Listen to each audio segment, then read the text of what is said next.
What's up, Ragin Nation? How's it going? This is Alex here, and you're watching the Marvel edition of the Ragin Nation show. This is just a web series where we talk about all things mattering in the world of Marvel films. This is episode number 108, and in this episode, it's all about the Marvel Universe from 20th Century Fox. And of course, Fox is making big headlines because of Deadpool. Deadpool is obviously a huge success. I've checked it out. I actually want to watch it again.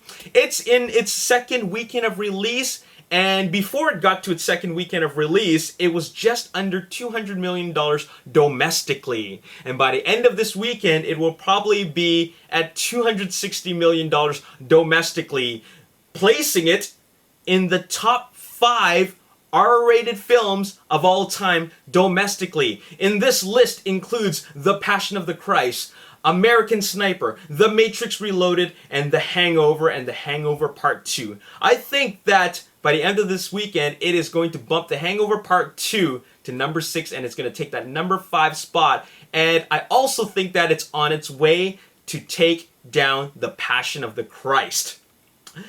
That is a pretty tall order because $370 million for an R-rated film is a pretty tall order. Do you think that Deadpool can make that? I think it has the legs to do it. It's just going to take a little bit of time, but it will definitely take down American Sniper. So that's what I think. And, well, what is going on with Deadpool? Well, obviously, you guys know that there is a sequel underway. It has been greenlit. And Ryan Reynolds actually tweeted that the Deadpool 2 script is underway. So it is happening. And in an interview with the writers, Rhett Reese and Paul Wernick, they actually mentioned that Deadpool 2 is not going to have a big budget. And I kind of like that. I like that they mentioned that it's not going to have a bigger budget. I mean, I'm talking about a big budget. And by big budget, I mean increased significantly. There's something about that small budget feel of Deadpool that makes it, charming. There's something about that that makes it more appealing, because we've seen all these big budget Marvel films that cost over $100 million, some over $200 million. You know what? Spider-Man 3 cost like almost $300 million. I don't even know how you spend that kind of money. But Deadpool at $58 million was able to bring home an effective story and something that really pleased the crowds. So I kind of like that about about Deadpool. They will probably, by they, I mean 20th Century Fox will probably give Deadpool 2 a bigger budget. And by a bigger budget, I don't mean that much more. After all, Deadpool 1 was originally supposed to have a $65 million budget. But 48 hours before filming, they slashed the budget by, or rather, 48 hours before production went into play, they slashed the budget by $7 million, bringing it down to $58 million. But they were still able to work with that. So they ended up with a great story, a great film as a whole. And I really enjoyed it. And I love that small budget feel of the film. A lot of people were expecting something along the lines of, or when I say a lot of people, I mean like non-comic book fans. I mean people who are fans of comic book movies. A lot of them were expecting something along the lines of Iron Man and Avengers and Spider-Man. Well, it's not that. This is something that is much more small time, but still a hell of a lot better. So that is pretty cool. Now, what is going to happen after Deadpool? Well, of course, after Deadpool, Deadpool 2, X-Force, but what is happening with the current films in the Marvel slate for 20th Century Fox? Well, there is, of course, X-Men Apocalypse, which is just around the corner, and the big question is, could Deadpool appear in a cameo appearance in X-Men Apocalypse? Well, I honestly think that that is not going to happen. I just don't, mainly because, well, they were, they're done with filming. Post-production is happening right now.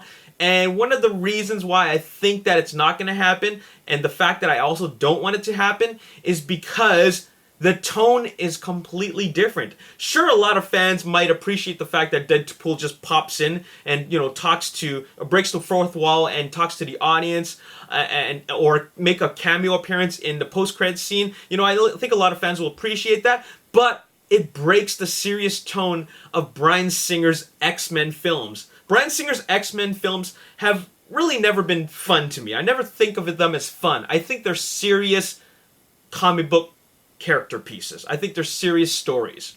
And of course, there is a lot of fun elements in them. I don't think it feels like in the same line as The Avengers or Iron Man or Guardians of the Galaxy. It's not that type of film. It's got a more serious tone. And I think that, you know, as much as I would love the characters to cross over, it just really breaks that tone, which I want them to keep that serious tone. And you know, it's just for the sake of the story, to tell a consistent story. You know, you have all this like seriousness going on, then suddenly Deadpool pops cracks a joke, and then, you know, they continue with a serious tone. And I think that, yeah, that just won't work. All right, so I don't know. I don't think it's going to happen. I don't think we're going to see Deadpool in X-Men Apocalypse at all, not even in a post-credits scene. And if they're going to put Deadpool in X-Men Apocalypse at all, it would end up being a post-credits scene. Just because, like, how do you even, like, put that different type of feel and tone into an X-Men film? How do you do that? I mean, you could just do it, but still, that's the only way. Put them in a post-credits scene and make it so that it has absolutely nothing to do with Apocalypse. X-Men Apocalypse, rather. So, there you have it. Now, the hype, of course, right now, and all this controversy and talk right now is about the R rating of Deadpool. The fact is that an R-rated film like Deadpool drew in a huge crowd. And because of that, it's got the studios thinking. It's got them thinking about, hey, maybe an R-rated film can really work. Now, keep in mind, Deadpool did not invent the R-rated comic book genre. There were tons of films in the R-rated that it was rated R in the comic book genre. For example, Kick-Ass, which in my opinion is a great film. It just didn't make that much money. And also there's what else is there? There's Watchmen. There's 300. There's the Punisher films. Of course, the Blade trilogy. You know, all those films. They're all rated R. So comic book movies that are rated R is nothing new. It's just that Deadpool is the first film to really have great box office success. And in some ways it was kind of a fluke, but in other ways it was also because of the fans. Because the fans are what made it happen. The studios trusted the fans, and they trusted Tim Miller and Ryan Reynolds. But essentially, Deadpool was propelled by the fans, because after that test footage was leaked, then the positive reaction is what got the studios thinking that, okay, maybe we should make this film.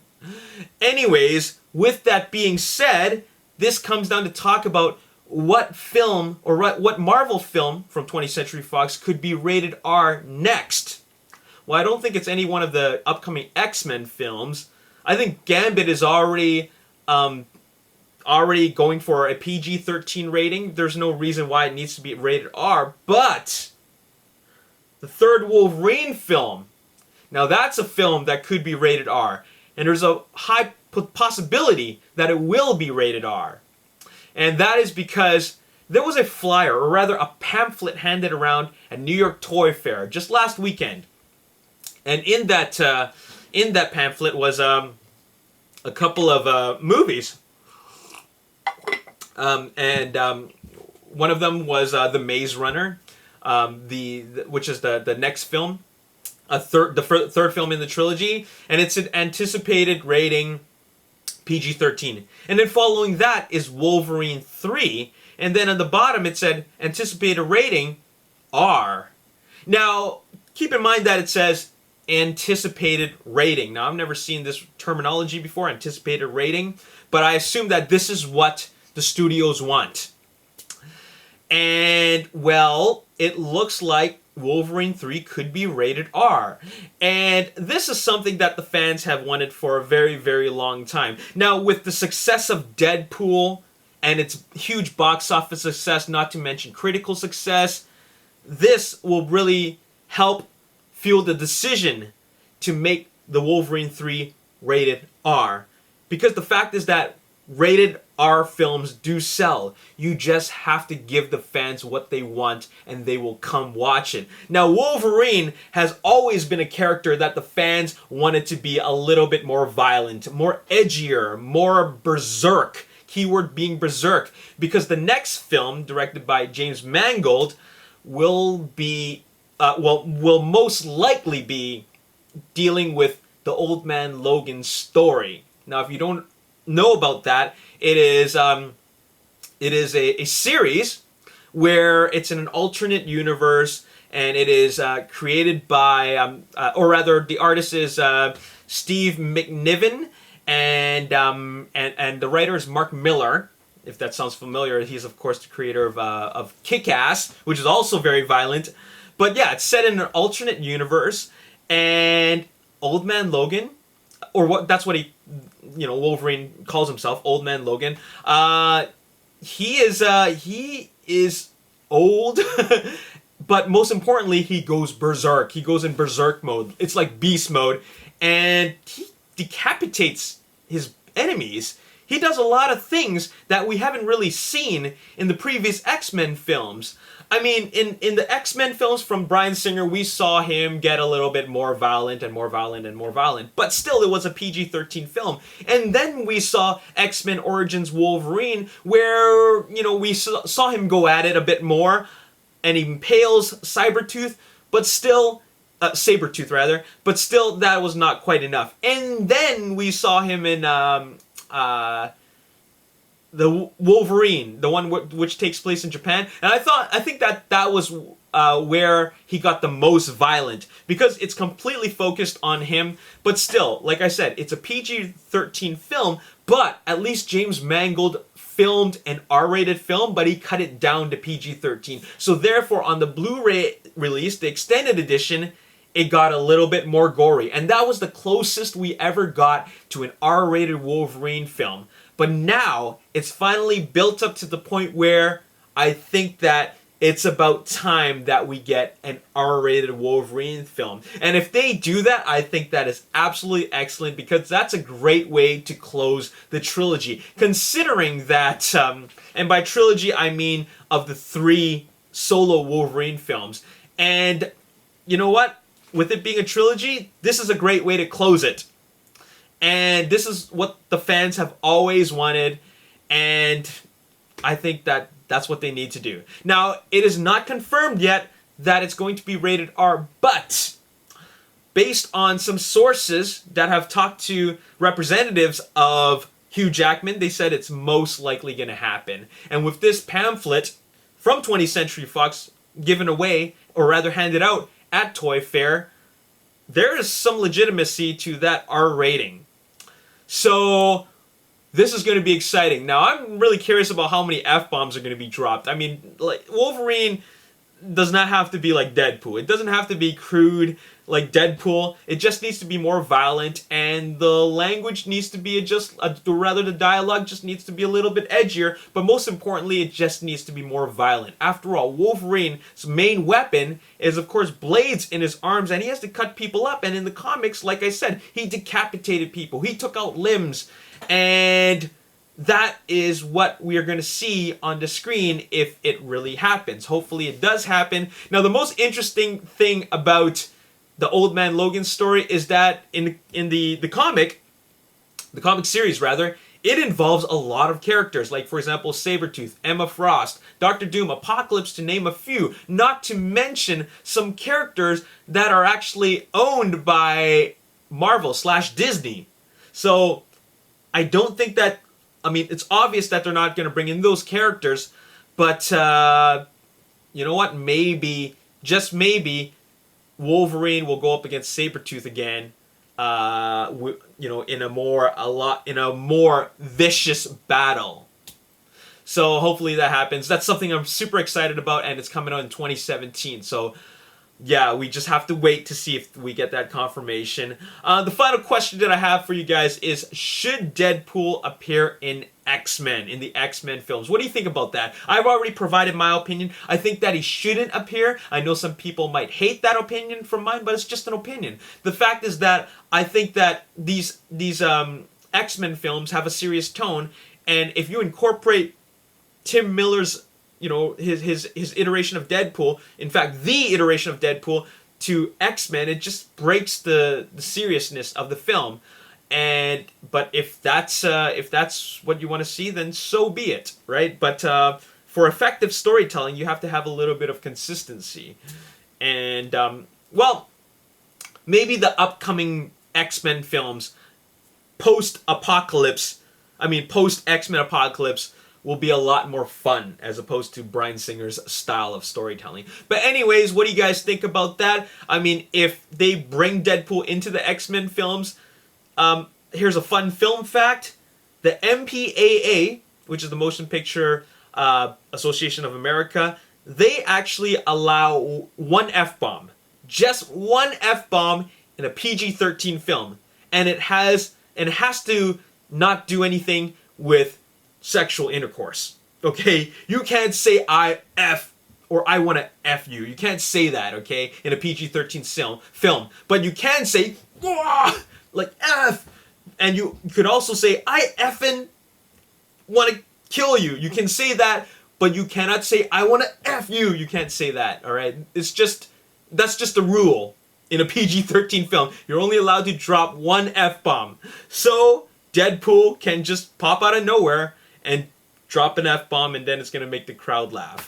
Anyways, that's all I got to say in this video. What do you guys think about anything that I've talked about? Let me know in the comment section below. And here's another question. How much do you think Deadpool will make by the end of its theatrical run domestically? Do you think it will beat The Passion of the Christ? Let me know in the comment section below. And as always, if you enjoyed this video and you want to see more, hit the like button, subscribe to the YouTube channel, like me on Facebook, The Ragin Nation. Also follow me on Twitter at Ragin Nation. My name is Alex. Thanks for watching. I'll see you next time. Peace.